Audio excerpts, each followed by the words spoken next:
I'm so excited to be here with you guys this week for what I have been teasing in the sewing group as having to do with dried lentils and beans and rice. So now it's about time to let the cat out of the bag on what that's about. But basically, I'm going to share the best secret with you guys on how to make rice bags. And the secret is no rice. And that's going to be my really quick tease for the tutorial that I'm going to do in a couple minutes. But first, I want to let you guys in on what's going on around here. So I'm going to move this camera really quick. We are in the middle of getting fabrics cut and ready for the next month's box. So I know that you guys just got your box in the last week or so from February, but we're already thinking towards the March box, and we're so excited for what we have to send out with you guys. So that's a little bit of a sneak peek, and you can keep your eyes open in the Facebook group and on Facebook to get better sneak peeks on what's coming in that next box.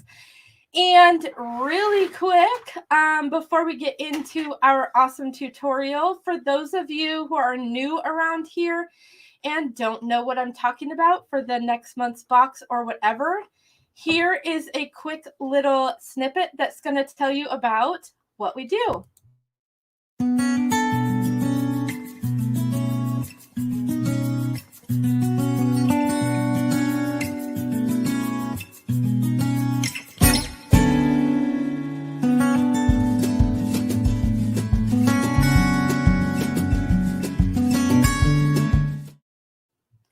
So as you could kind of see, everybody who is a member gets special boxes that we curate and hand cut, like I just showed you guys on the video, and send out each month.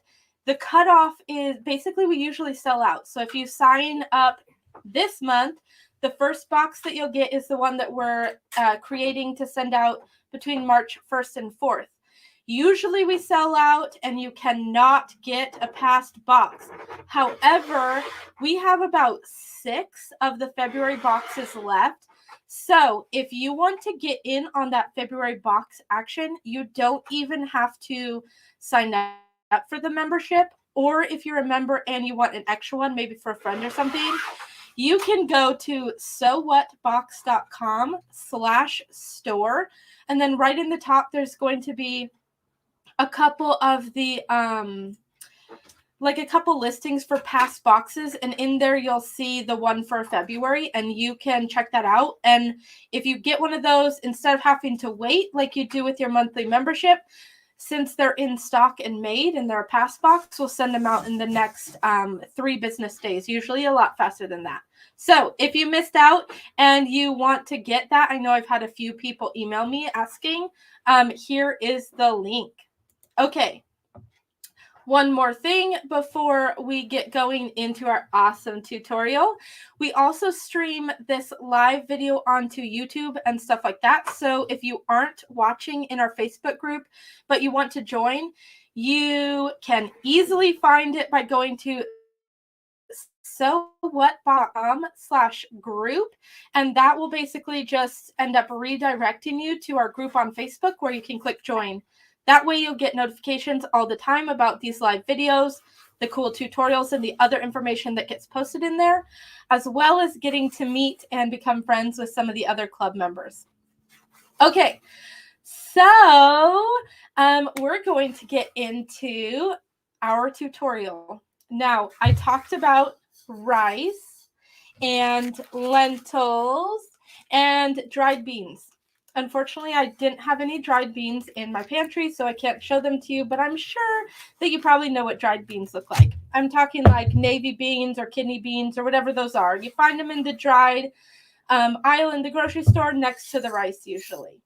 So, if you have ever heard of rice bags, you probably have because you're a sewer. It's a really popular thing to do in the cold months, which we're still kind of in. And basically what it is, it's a like a microwaveable heat bag that you can use instead of those like hot hands or whatever that you buy at the store. So you can just microwave it and then it stays warm and holds its warmth. Typically people make these out of rice, and if you've ever used one made out of rice, you microwave it and it smells a little funny because rice smells a little funny. Now, a lot of people like to use, nowadays they use the essential oils and put a drop in there to try and mask the rice smell. However, and here comes the big secret about rice bags. The better way to get rid of the weird rice smell is to not use rice when you make rice bags. Instead, you're going to want to use dried beans or dried lentils, and you can actually find these right next to the rice in the grocery store. They're basically just as cheap, but the thing is, they do not smell when you pull them out of the microwave. And so here's the comparison. Rice will get hotter in the microwave than beans will, or lentils. But rice smells, beans and lentils don't. Beans are going to be not as hot as lentils. So it goes beans, lentils, rice in the heat, how hot they get. So my choice is lentils. And since they're a lot smaller than beans, you don't get the weird chunky feeling in the rice bag that you would if you use beans. So it feels a lot more like rice when you use lentils. So this is definitely the way to go if you want to make really awesome hand warmers that aren't going to smell funny when you microwave them. Okay, so now that we've gotten that secret out of the way, let's make a couple rice bags. I'm just going to take you, well, rice bags, but with lentils. I'm just going to take you through the process really quick because it's a really fun and simple project, and I'm sure that some of you guys have made these before. But let's take a look at what we need. I'm going to tilt this camera down a little bit so that you guys can see my fabrics on my table here. So there we go. The thing that you want to make sure that you're doing is using 100% cotton fabric. Now that even means if you find cotton fabric that says it's 100% cotton fabric on the bolt, but there's some of that metallic stuff on the top, that metallic stuff is not cotton and it will burn up in your microwave. So you want to make sure that you find 100% cotton fabric that has no metallics on it. The other thing to remember is that you need to use 100% cotton thread on these projects as well. And that includes anything that you're going to put in the microwave. Now, the cool thing with these projects is that we can literally make any shape we want.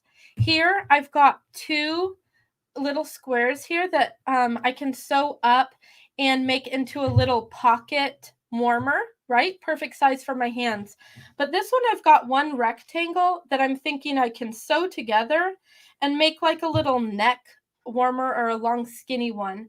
So that's the cool thing about this, is the creativity is endless. Now, once you have cut out your pieces, what you're probably going to want to do is grab your pinking shears. These can be used on the edges here to cut out like a zigzag shape. That way things don't unravel as they're being used and tossed around and stuff like that. So I'm just going to use these around the edges here to kind of give it a little finish.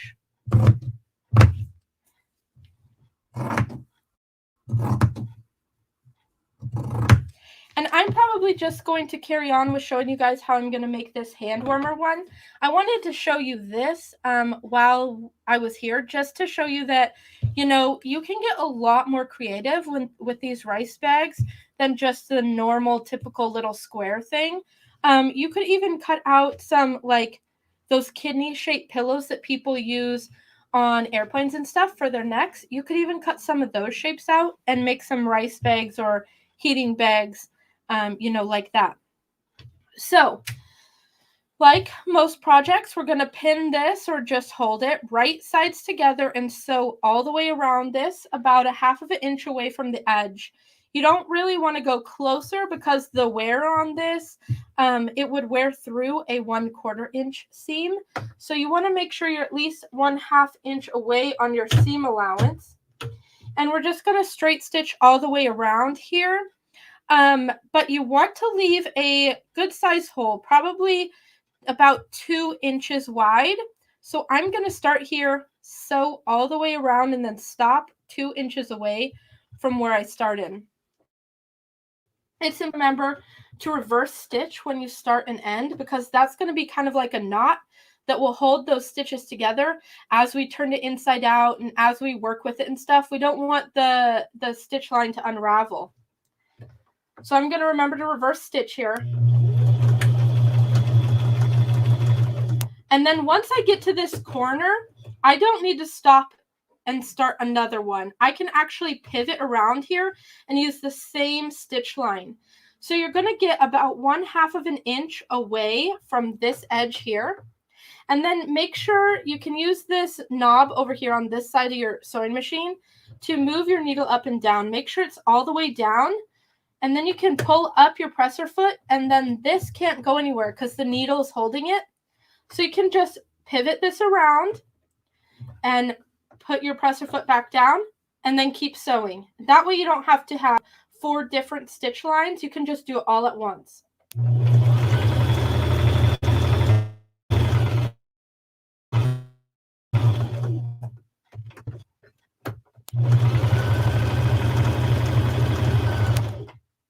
Now, if you guys have any questions while we're going through this, go ahead and leave them in the comments below. And at the end, I'll answer some questions. So if you come up with anything, go ahead and comment, and I'd love to answer your questions.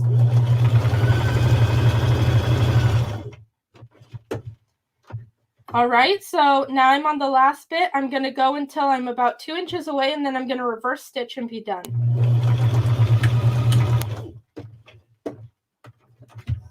All right, now remember to trim the threads where you stopped and where you started, because you don't want to deal with having all these threads just hanging around and messing things up. Now the next step is to reach into this hole and turn this right side out. You can do that with your fingers if you want, and just, turn it right side out. I have one of these things. I'm not really sure what they're called. Dritz company used to make them, but they're a handy little turn tool. And so I can just reach in here, grab that corner, and flip it right side out. Now make sure that you're poking all of these corners out. I usually use my turn tool to do so, but you can use your finger like I'm showing you right here. Or if you have a pen or a pencil or even a pair of scissors that is not pointy on the end, like these ones are kind of dull, they're rounded, I can use that to get it a little bit more pokey than my finger could, because I've got kind of chunky fingers. I'm just going to make sure I've got all these corners poked out. And now you can see that this hole that we left is kind of naturally trying to turn itself into itself. So if you have your iron ready, you can just pull these corners away from each other. See how it folded itself nicely? And then iron that down. That's going to give you a good crease line to hold together when we sew this closed. But I'm not going to do that for in this video. I'm going to show you a really cool way to try to fight to get all of these lentils and stuff into here. So I've just got this piece of paper, and I'm going to kind of fold it to be a little bit smaller. And then remember in elementary school when you would make these little funnels out of paper? Well, guess what? We are going to use that we learned in school today. And just roll it up and stick one end in here, and then widen the top. And then it makes a nice little funnel to pour your rice and stuff in. I'm not going to do that because I have a bunch of these, but pretend that I filled this all the way back up. Now, most people that would teach you how to sew would say, you know, the proper way now is to hand sew this closed so that you don't see any stitches or anything. However, I am not a big fan of hand stitching when you don't need to, and nobody's going to care what this looks like. They just care that it keeps their hand warm. So what we will do is we'll pin this down tight, like I showed you how it folds into itself. So we're going to pin this so it stays in place, and then we're just going to top stitch along the edge here. Now, if you had filled this up with lentils, you would want to push all the lentils to one side so that you could sew along here.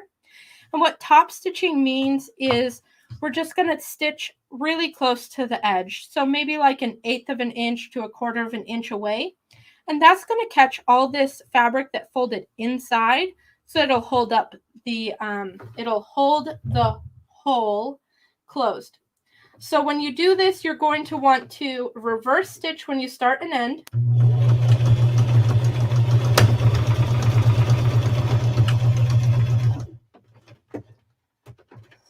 And then trim these off again, these tails. And then what we're going to do is we're just going to check and make sure that we caught both sides of this. So I cannot get this hole to open back up, so that's good.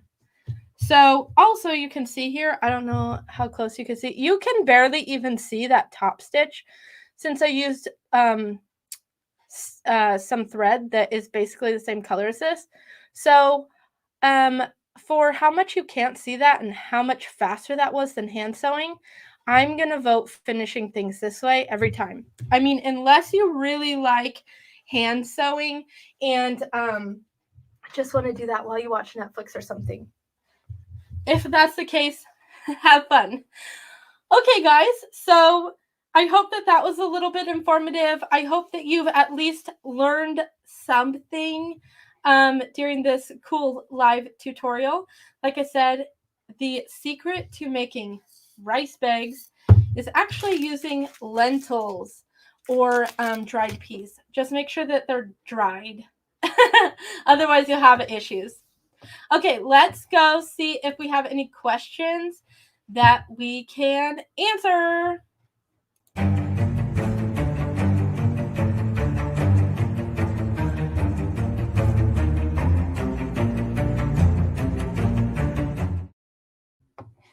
Okay, so first question. What are pinking shears and what if I don't have them?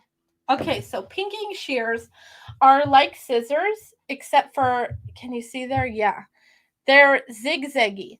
Now, the reason that you use these is because it's the same reason actually when you see ribbons on Christmas presents where the edges are cut diagonally instead of straight across. It's so that it won't unravel. So woven things, if they're cut on the diagonal of the weave, so the weave is going to be straight up and down and sideways. If we cut it diagonally, it won't unravel. So basically what these scissors do is it just cuts in a lot of tiny little diagonal cuts so that the edges don't unravel of whatever you're sewing. If you don't have pinking shears, but you happen to have a serger, you can serge the edges and that will keep it from unraveling. If you don't have either and you're worried about it, you can actually use a zigzag stitch on your sewing machine and zigzag right on the edge of your fabric or as close as you can. And then that will kind of hold it together. And then you just sew your seam inside of that.